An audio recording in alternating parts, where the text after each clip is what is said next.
Edu-Magicians, welcome to the Edu-Magic Podcast with your host, Dr. Sam Fessich.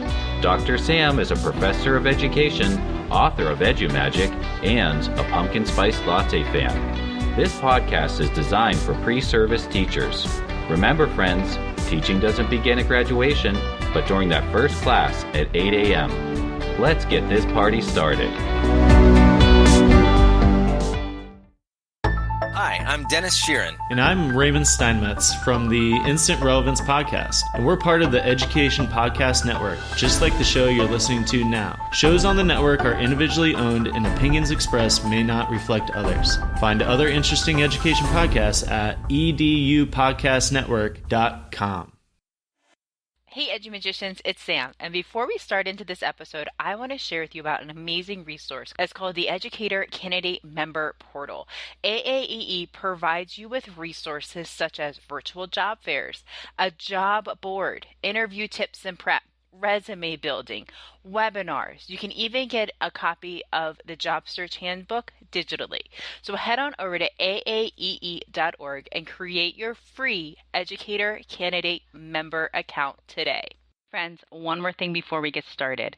This episode is brought to you by my new course, Digital Portfolios from Scratch to Interview Ready. Head on over to sfessich.com/courses for more information about this self-paced, hands-on virtual workshop. Edu-Magicians, and welcome back to another episode of the Edu-Magic Podcast. Today, I have with me Leanna Malinowski, and we have met over Instagram. She's been a virtual co-op for me, and she also is a contributing author to the New Teacher's Guide to Overcoming Common Challenges. She actually has 2 chapters in that book. If you haven't grabbed it already, head on over to Amazon and grab your copy, especially if you're a graduate. This is a fantastic resource for new and first beginning year teachers. Leanna, welcome to the show again. Thank you for having me back. I am so excited to be here today. Awesome. I'm really excited to have you on. And friends, today we're going to be talking about, this is kind of like a special ed 101 recap type session for those of you who are going into interviews. You're going to be asked questions related to special education. So Leanna's going to come and share with us all she knows about some of these common questions that you might be asked during your interview related to special education. But before we jump in there, Leanna, we have to know your teaching story. So could you please share with us why you got into education, and then specifically, why did you choose special ed as your career path? Yes, sure. I'd love to share that. For me, I know so many people that said, I played teacher when I was a kid and I knew I wanted to be a teacher all my life. And for me, that wasn't exactly true. I'm airing a little secret, but I actually set out at first to be a dance major in college, and I wanted to either do dance therapy or to own my own dance studio. So I guess in that sense, I did want to be a teacher, just I didn't think traditional classroom, right? So one thing led to another with an injury, and I said, if I can't be a dance major, if I can't have that be my solo career, I have to teach something, because I know I wanted to work with children. And especially with dance therapy, I wanted to work with children who had special needs. And that came about pairing with, at the time, my mother worked for a school where there was children with all different types of special needs. And I did some volunteering there one day. And I remember it was a summer day, it was a summer program, and they had me work with this little girl who had cerebral palsy. And we were working with a dot bottle, and she was smiling, and I was interacting with her. And my mother told me later on, the teacher said, your daughter's going to go to college for special education, right? And my mother said, no, she's, junior going in senior year. She just got accepted to her first choice art school. What are you talking about? She said, she's going to be a special ed teacher. And that really did come back to haunt me, because they say if you have that calling to be a teacher, you end up being a teacher, like it or not. It's going to find you. It's going to find you. And it did. So, an extra year of schooling and a little extra hard work put into it later, I transferred over into Kane University in Union, New Jersey. And I joined the special education program, and I absolutely loved my experience there as an undergraduate, so much so I returned for my first master's program there in instruction and curriculum development. And then I went back for my postmaster's there as a reading specialist. So as I continued through my special education journey, I realized, and hopefully we'll get into some of this today a little bit, there are certain areas of special education that you might, fall more in love with than others. Mine is, reading and reading disabilities. So it took a few extra steps, but I found my way and I don't regret a thing. I absolutely love what I do and I love the students I work with. I love that powerful story, how you're going into college for one thing and you come out with a different degree, you come out with a master's. I think that's incredible. And Leanna, you're also working with KDP at Keene University. Can you share a little bit about that? Yes, absolutely. I am serving as the associate counselor for the Delta Rho chapter of Kappa Delta Pi, which is the International Honor Society of Education. And I work with the pre-service teachers on campus at Keene who are journeying through their undergraduate or graduate experience, and we even have some doctoral students in the program. So I'm helping them as they make their way through their teaching journey at whatever step they are. And I absolutely love working with my chapter. We are an award-winning chapter with the Honor Society, and we try to help them, the student teachers, make their way through their student teacher internships, and then help them even as they are full teachers in the classroom. We always tell them your membership doesn't end when you graduate. That's when you're going to need the most support. So come back with us and we'll help you through those tough first 3 to 4 years. And as time goes on, our members are really sort of latching on saying, yeah, we need the support. So we're glad to be there for them.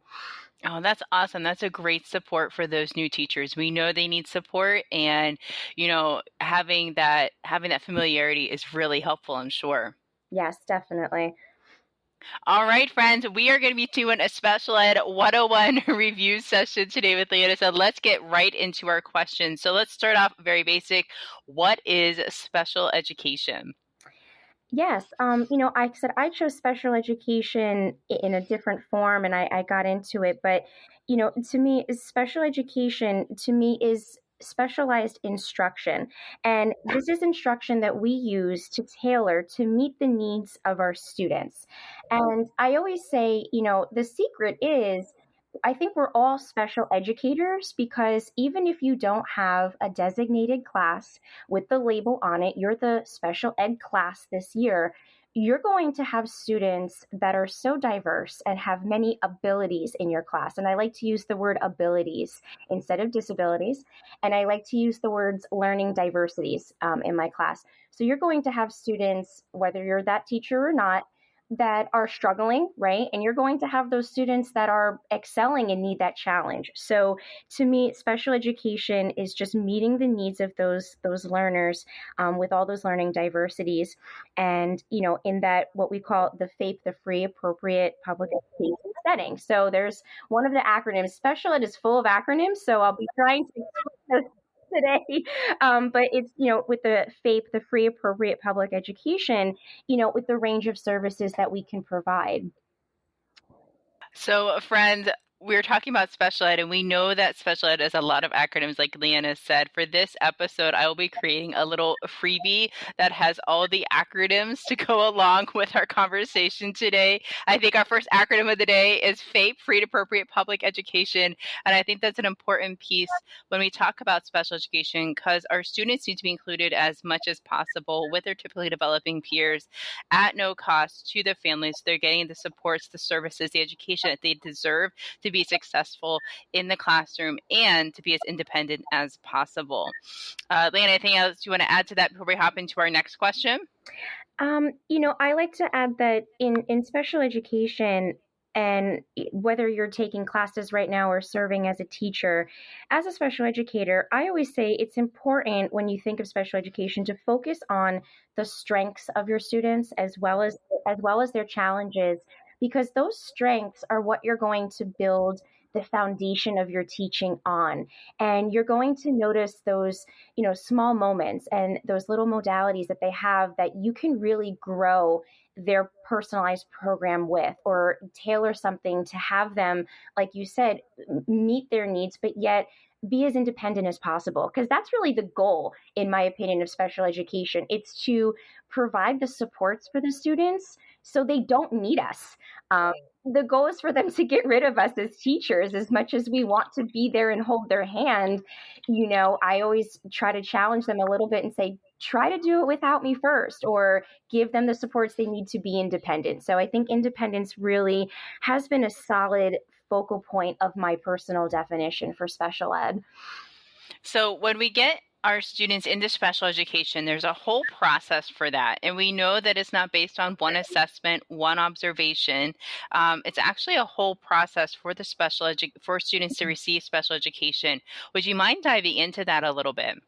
Yes, sure. I'm involved with this process at my school currently, and I have been since, I think it was around 2012 or 2013, that school year. Again, going to throw a couple acronyms out there.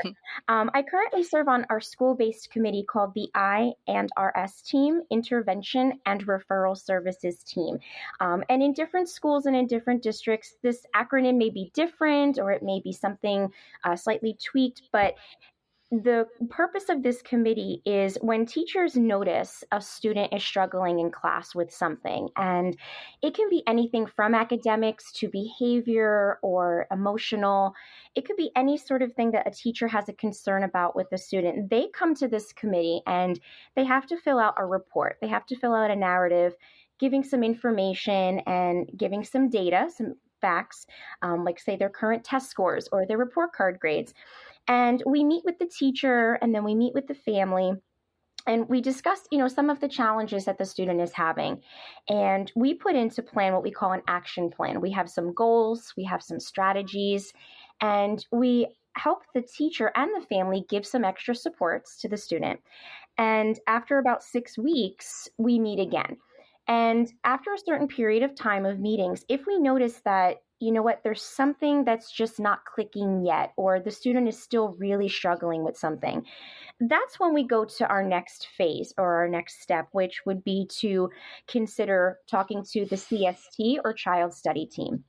And that's where I think I like to say the foundational step of special education might begin, because the child study team will then start to conduct some assessments for the student. There'll be a psychological component, of course, an educational component, a family background component. And then we can further determine from there, what can we do in the classroom to help the student, again, reach independence, be happy and not be frustrated, and reach their goals successfully for the year. So I know I kind of left out some details, but it's basically that in a nutshell. I want to try to keep everybody with us in the podcast and not be overwhelmed. So those are the basic steps that we take. And then from there, when the child comes back into the classroom, well, they never left, but when they come into the classroom, if we have to adjust some supports, if they need extra support in reading, they might get that through what we call the RTI or MTS model, response intervention model. They might need extra pull-out support for reading, or they might need some support from a paraprofessional in the class. So we try to adjust that along the way once those determinations have been made. So that's it in a nutshell. Let's go right into you talk about making adjustments that might be needed to help the student be as successful as possible. Could you talk about what those adjustments could be? I know we have some terminology around that: adaptations, accommodations, modifications. Can you talk about what those are? Any examples, and how they are different types of adjustments that you can make, or types of adaptations that you can make. So what are they, and what are some examples that you can give us related to some of that terminology? Yes, I could probably talk about this forever. I think I geek out on this too much. My co-teacher and I are always discussing, especially in these new learning environments these days, what adjusting our teaching looks like. But so I like to think of it as two separate types of interventions that we can provide. Accommodations, I like to think those are the hows. How are we teaching? How are we presenting information? How is the student having access to information? And modifications, think about that base word modify in there. Those are the what's, what are we changing in order for our curriculum to be accessible to students? The best example that I love to use, because reading is near and dear to my heart, you might have a student who is who has dyslexia or having trouble reading, and you're reading a novel in your second grade classroom. I use second grade because that's the grade I teach. So you might have the student who is ready to approach that novel, is ready to have those comprehension questions and talk about them, but he or she might need to have an audio version of the book. That's how they're going to be successful. You're accommodating how they're accessing that book. So they can listen to it. Their peers will be reading it. They can listen to it. Or you might have a peer simply read parts of it to them and they can listen to that. It's such a great way to have the students support one another. A modification would be, when you become a teacher, you have to do something what we call guided reading levels. That's a whole other podcast, so I won't go into that too much, but you have to assess where your students are at. And there's different programs and there's different methods that you can do to have either a Lexile score or some sort of letter or a number that'll tell you where they're at on a scale. So if a student is not ready to read that sort of text, you might have a different version of the story or a similar story, but it has high interest, but the readability factor is a little bit different. So you're modifying the curriculum. They're not reading the same thing as their peers, but it's something that will have them be excited to read, and it's approachable, and they can do most of it on their own. So again, modifications are how we're teaching. Accommodations rather, are how we're teaching or how we're presenting information. The modifications are adjusting the what so the student can be successful. And that's how I always like to think about it when I'm doing my lesson planning or I'm planning a unit of study. I'm always pulling in these extra resources to focus on both how can I fix the hows and the what's. I would also add to accommodations the wheres and the whens, because we can also accommodate where the student maybe takes the test. Maybe they take it in a quieter space, or scheduling and timing, like when do they take this test, or when do they do this assessment so they have extra time. I would also add to those accommodations the where, the when, the hows. I love how you split them up like that. And the modifications are the what's. I think that's really cool. I love that. Yes. So we can find these adaptations in a document called an IEP, right? Yes, another acronym. Yes, acronym. I think we're at number 6, maybe. So could you please explain to us what an IEP is? And there's lots of different parts of an IEP. What are some things we can find, and what are some things that we can be looking for so we can best serve our students in the classroom? Yes. So if you're a teacher in a classroom where a student has an IEP or an individualized education plan, I like to think of it as that's their personal menu, right? That is their legal document. So you know what you as a teacher are expected to provide to them within the classroom. And again, it's their plan for their experience in your classroom and in school in general. This could also be with different related arts teachers, all of your teachers that are on your team, and I like to call them instructional teams. Everyone that's on your instructional team, if you have obviously a music teacher or a speech therapist, or if you have an intervention teacher or an ESL teacher, everyone that works with that student needs to be aware of this document, because the expectation is that we follow it and that we provide what's in it. Some things that you can find in it, obviously there's some, but not limited to, are related services. You might have a student who has a speech language delay and needs to have pullout services for speech twice a week. So you'll find different narratives within that, what the goals are for speech, their present level of academic performance or their PLAS. Another acronym. And so you'll know what the speech therapist is working on. And then in the classroom, say you're working on phonics sounds, and there's a specific sound in that document that the speech therapist will be working on, you too can work on that in class as well.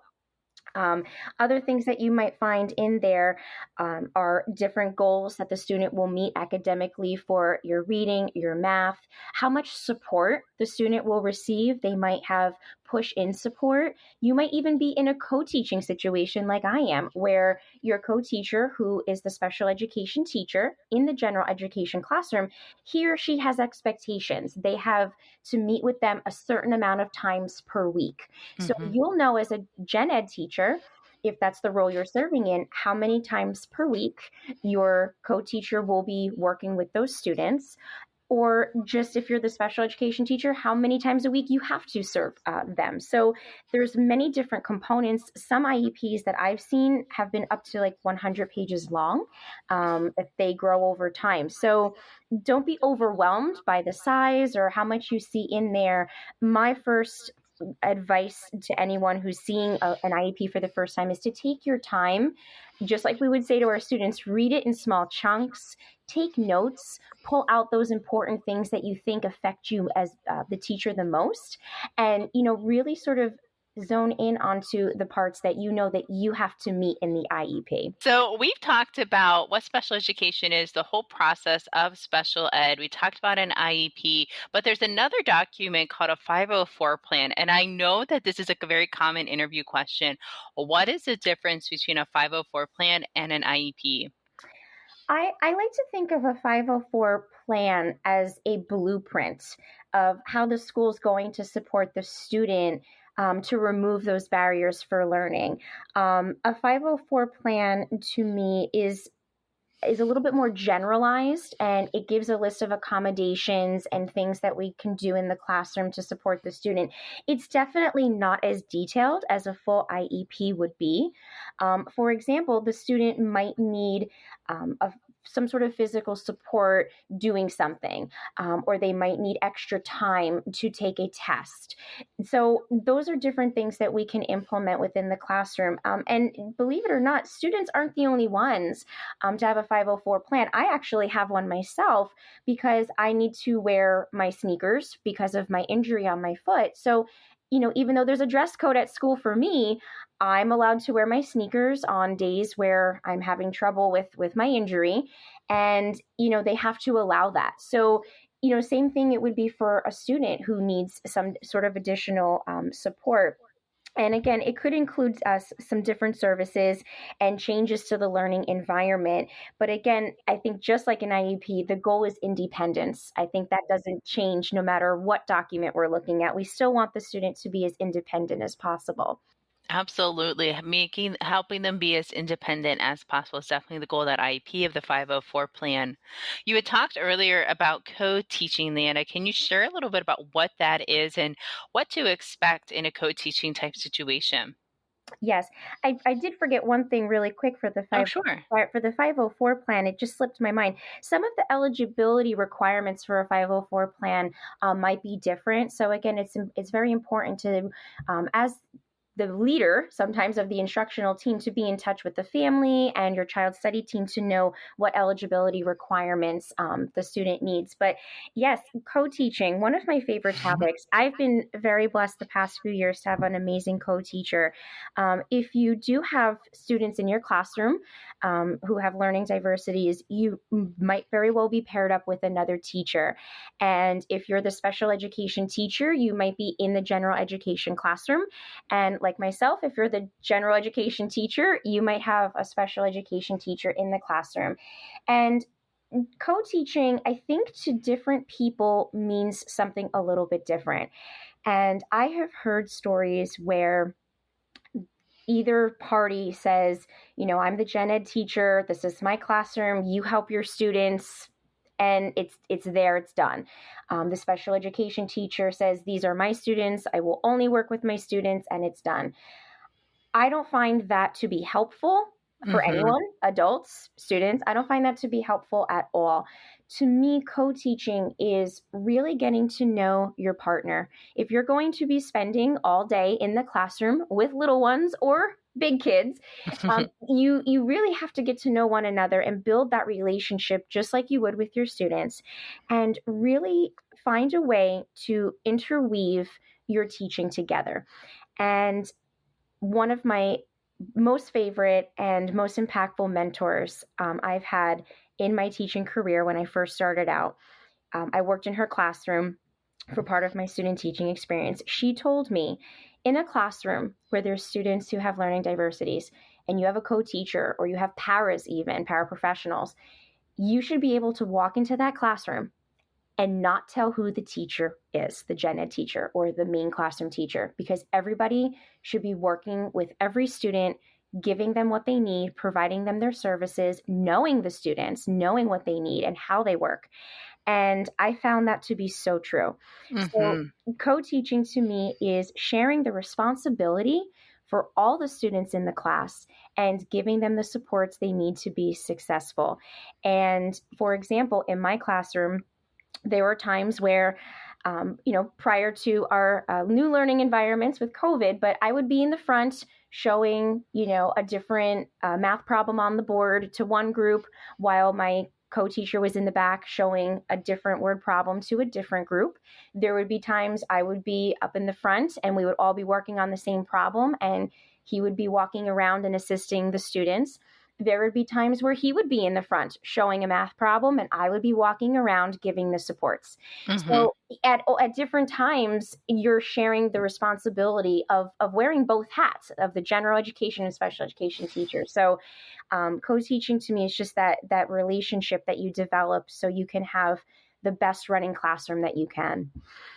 That is such a beautiful description of co-teaching. And friends, if you want more information about co-teaching, I put down in our show notes the link to our co-teaching episode on the podcast with New Jersey Teacher to Teacher, Darlene and Nicole. So you can check out all the different types of co-teaching as well, because there are 6 different models. You might want to brush up on those for your next interview.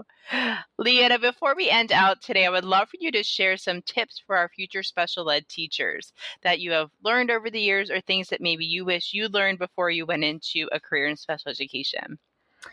Yes. I think the first thing I would want anyone to know as you're entering the classroom or you're continuing through your teaching journey for being a special education teacher is know that you won't know everything.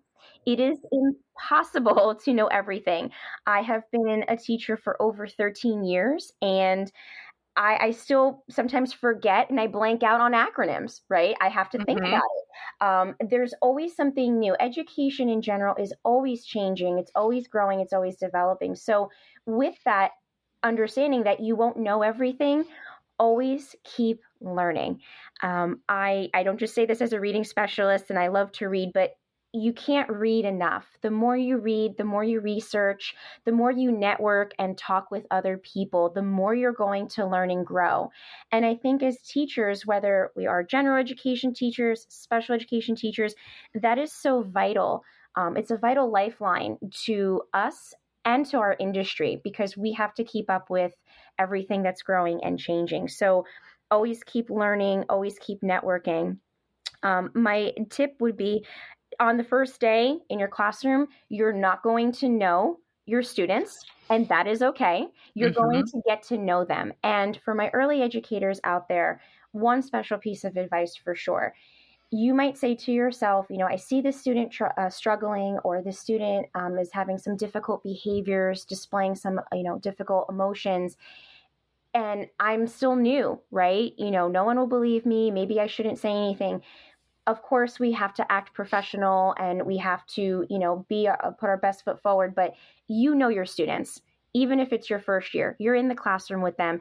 Do not be afraid to go to your principal or go to your INRS team or another teacher. You hopefully will be paired up with a mentor. Talk with them about it and say, these are the things that I'm noticing. With that, make sure you have documentation. 3 times per week this week, the student was struggling with this.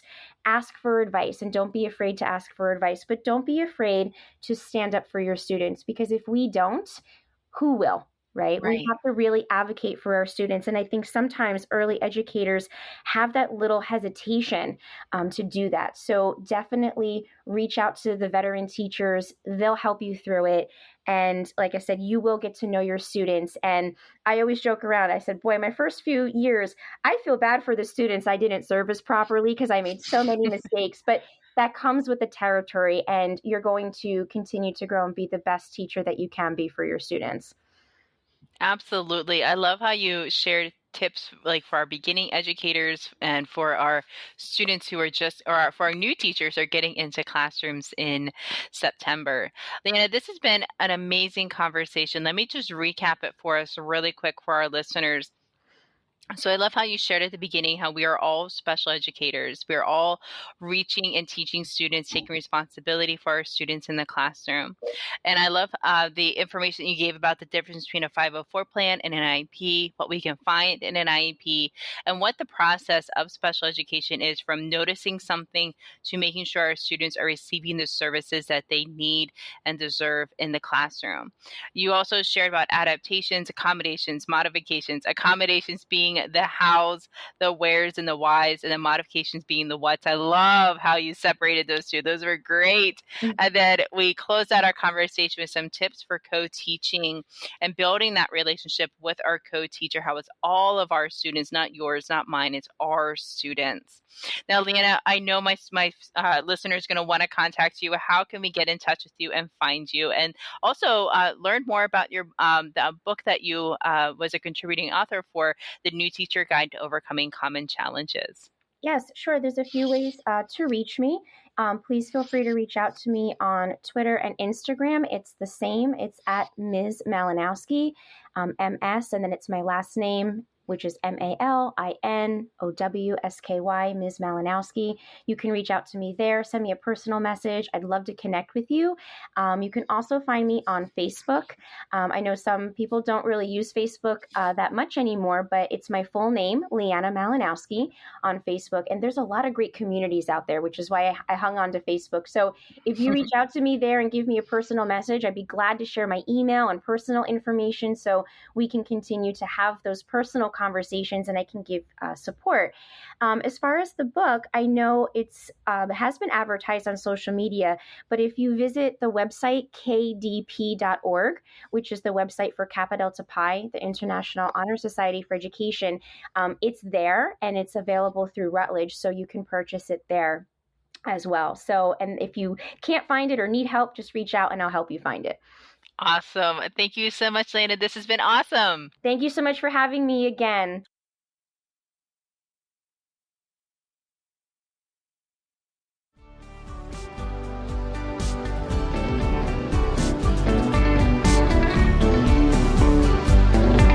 And there you have it, Edu-Magicians. If you enjoyed this episode, please subscribe and share it with your friends.